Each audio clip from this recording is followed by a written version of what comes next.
I have to make an admission to you. I have to be honest with you today, amen. And I have to tell you that you're going to have to pray for your pastor. You're going to have to pray for me, because right now I am feeling like the quintessential angry black man.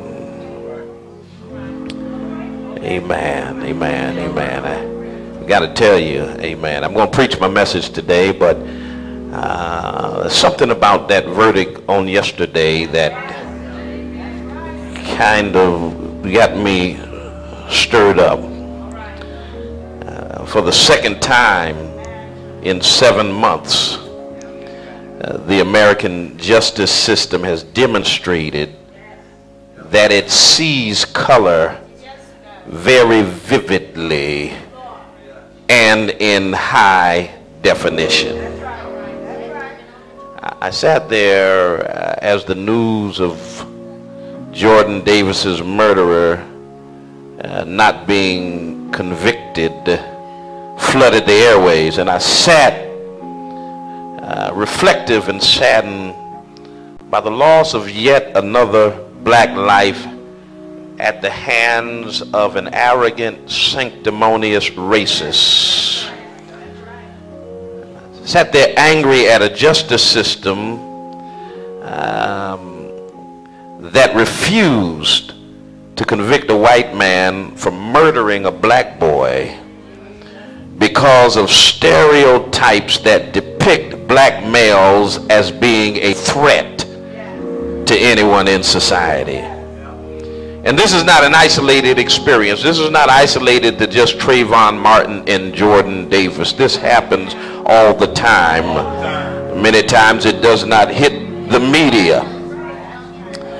And largely the lives of young black men have never held great value in this country. From their birth until their untimely death, they've been treated as mules for labor. They've been the obvious scapegoats. They've been easy targets and disposable at no consequence to the disposer. Sisters and brothers, this is why the death of a 17-year-old black boy like Jordan Davis or like Trayvon Martin at the hands of vigilantes and the murder of black youth on a daily basis across the nation can be forgotten with just a wave of a hand. And there are people out there who will stand as staunch defenders of these men that have taken the lives of these innocent young boys. Yet, tragedies like Newtown, Connecticut hold much more weight because they disturb the image of the ideal white America.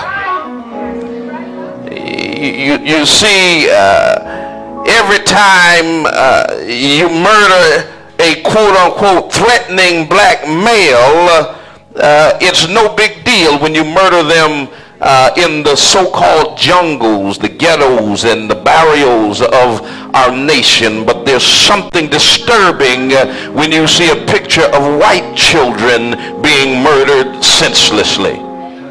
We hold vigils. We have blue ribbon committees. I recently challenged a group of clergy who sent out something on the anniversary of the death of those young children in Newtown, and certainly that was a tragedy. But I challenged them and I told them that there are black children being murdered in my neighborhood every day.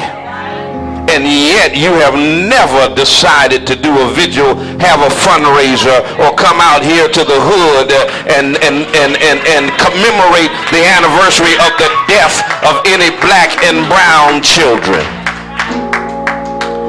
And so I see this failure to convict Michael Dunn of murder as only highlighting the perceived value of black life and reinforcing the stereotypes which justify the mass incarceration of black males, and it sends a message that murdering a black man is justified simply on the basis of him being a black male. That's all you have to do to be a threat to somebody in society, is to be black and male. I submit to you today that the Reverend Martin Luther King Jr. and Marcus Garvey and Fannie Lou Hamer and all of the civil rights and human rights pioneers through the ages are rolling over in their graves, bemoaning the fact that while America's Supreme Court guts the Voting Rights Act of 1965, that legislatures across the nation refuse to repeal stand your ground laws, which embolden racists to act on their hatred with the assurance that the law will stand behind their actions. And we must not sit here and just look at this as another tragedy, but we must be ready to act. And though stand your ground is not law in Massachusetts, it's law in far too many states across the nation. And my sisters and brothers, it may not be your son today, but if we stand idly by and watch what's happening in our country, it'll be at your doorstep on tomorrow.